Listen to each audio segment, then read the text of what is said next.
Continuamos en Aragón en Abierto. La moda tiene también cabida hoy en la Feria Ecuzar Taurozar 2011. Ahora mismo está previsto que comience un desfile de moda flamenca, una pasarela que no nos queremos perder y que tiene mucho arte, ¿no, Yolanda? Efectivamente, Alba, como puedes ver, esta es la primera de las modelos que podemos ver esta tarde en la Feria de Ecuzar Taurozar, y con nosotros está una de las artífices de todos estos diseños. Ella es Carmina. Carmina, buenas tardes.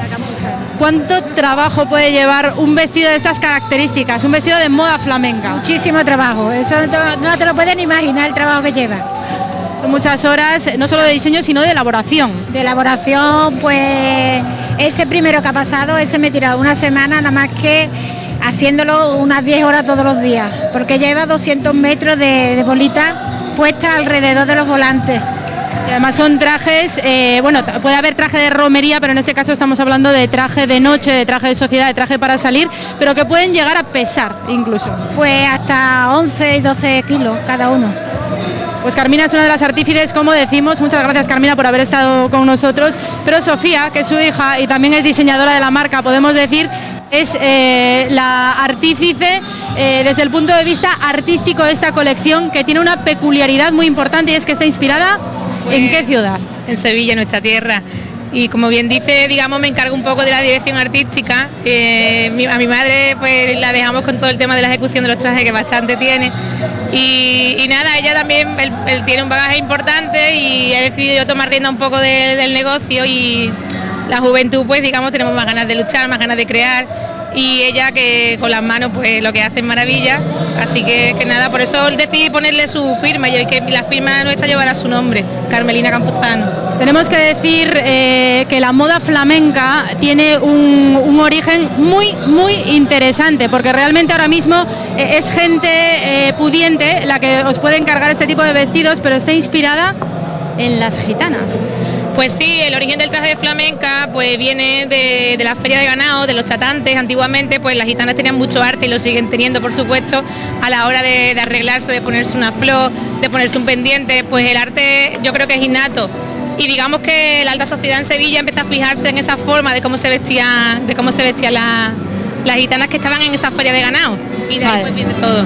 Bueno, podemos ver algunos de estos ejemplos. Como decíamos, son trajes de sociedad que se pueden ver pues en una feria de Sevilla, se pueden ver alternando. Y ¿cuáles son las características que podríamos imprimirle, por ejemplo, a este vestido que estamos viendo ahora mismo? Mira, ese vestido que hemos visto ahora mismo, por ejemplo, se llama Jardines de Murillo, uno de los jardines más bonitos que tenemos en Sevilla. Está inspirado en un rincón de Sevilla, y este que vemos ahora también. Ese vestido es un vestido muy clásico, con la peculiaridad de que lleva el chalequillo, porque como te comentaba antes entre bambalinas, el traje flamenca es un traje que está muy vivo, un traje que se adapta a la personalidad de cada clienta, un traje que se le puede mezclar tantas cosas, tantos tejidos, y le podemos meter tanta mezcla de estilos diferentes que llegamos hasta sitios inimaginables. Y ese que estamos viendo ahora mismo pues un traje de noche. Un traje muy elegante, un traje que yo digo que lo puede usar para ir a recoger un Oscar. Dime, Alba. Que muy elegante este negro que estábamos viendo, ¿no? Este de noche que nos comentáis. Exactamente, es que es lo que nos decía Alba, que hay clientas que le piden trajes de moda flamenca, de estilo flamenco, para acontecimientos sociales, como puede ser la entrega de unos Goyas, nos comenta. Sí, pues sí, perfectamente, porque digamos que la inspiración flamenca se puede trasladar pues a eso, a la noche, a una boda, a una novia. El primer traje que hemos visto, a mí, por ejemplo, es un traje que yo me lo pondría para casarme perfectamente, porque digamos yo me identifico mucho con el estilo flamenco. Tú y todas las personas, vamos, en Andalucía, en Sevilla, me comentabas que te pueden llegar a encargar hasta un traje de estas características, incluso con tela de camuflaje. No es que me lo llaman, pero que se puede hacer. Si hay alguien que me dice, pues me encanta la tela de camuflaje, ¿por qué no hacer un volante con una tela de camuflaje, no? Bueno, pues hemos visto una estupenda muestra de esta moda flamenca. Gracias, Sofía, por atendernos. Todas estas chicas van a comenzar ahora realmente este desfile, y recordamos que en la Feria Ecuzar Taurozar vamos a tener muchas cosas más durante todo el fin de semana. Preciosos esos trajes flamencos y también esas modelos.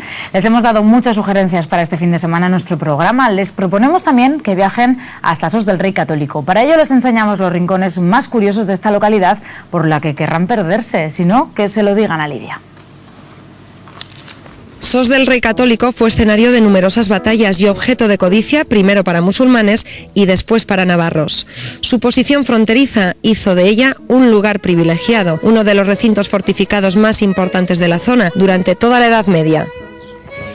Bueno, Loli, acabo de poner un pie los dos ya en Sos del Rey Católico. Hemos entrado por una de las 7 puertas de la muralla, pero esta tiene una historia. Sí, a este portal se le llama Portal del Mudo y es una leyenda de la época de la Guerra de la Independencia.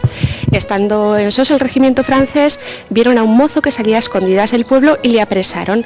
Y él, antes de traicionar a su pueblo, se mordió fuerte la lengua y se la arrancó. Pero cuando el chico entraba en el pueblo, pues en fin, murió desangrado en el Portal del Mudo, que es donde nos encontramos. Loli, ¿todas las casas son medievales? Todas no, hay algunas que sí, pero hay otras que son o modernas o incluso del siglo XX, pero es que eso es conjunto histórico-artístico, con lo cual hay una normativa.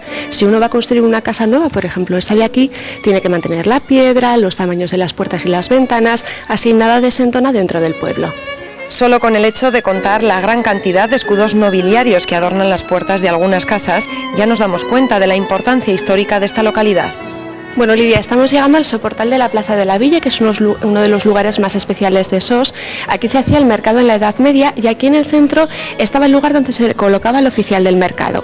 De ese hueco que parece decorativo colgaba la balanza para comprobar los pesos y fíjate, en esta hendidura corresponde a la longitud de la vara aragonesa o vara jaquesa y así comprobaba que todos los artesanos utilizaban la medida correcta y no engañaban a nadie. Oye, Loli, aquí pierna se hace andando en Sos del Rey Católico. Yo necesitaría reponer fuerzas. Pues mira, si quieres aquí mismo podemos tomar un helado francamente original. Pues vamos. Hola Cristina, te presento a Lidia. Ponle uno de estos heladicos nuevos que has traído tan curiosos. ¿Cuál nos vas a poner? De Aragón. Pues hay muchos sabores, pero si queréis el de higos con miel de romero, que es un sabor... Estupendo. Muy bien. Pues 2 cucharitas y lo compartimos, ¿eh, Loli? Bien, gracias. Muchas gracias. Hasta luego. Adiós. ¡Ay, qué bueno! Vamos a seguir el camino. Loli, parada obligatoria en Sos del Rey Católico es este palacio. Sí, este es el Palacio de Sada, es la casa donde nació Fernando el Católico, por eso desde el siglo XX Sos se llama Sos del Rey Católico. Hoy en día aquí está la oficina de turismo y hay un centro de interpretación sobre la vida y la época del rey. ¿Dónde estamos ahora, Loli? Pues estamos en el corazón de la Judería, en la Plaza de la Sartén, otro de los barrios estupendos que visitar en Sos. ¿Y qué peculiaridad tiene? Porque tengo entendido que solo hay una única calle. Pues sí, eran unas 30 casas articuladas en torno a una vía principal y desde aquí surgen callejuelas que se van perdiendo por el barrio. Pues mira, me voy a dar yo un paseíto por la Judería. Me parece estupendo, pero ten cuidado, no te pierdas, que hay una calle que se llama Sal si puedes. Venga, hasta luego, Loli, gracias.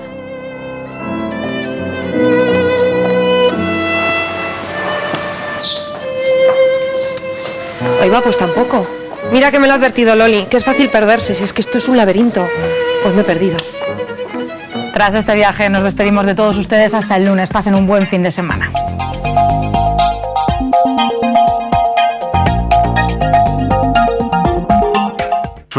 Ahora puedes limpiar el horno sin pisar la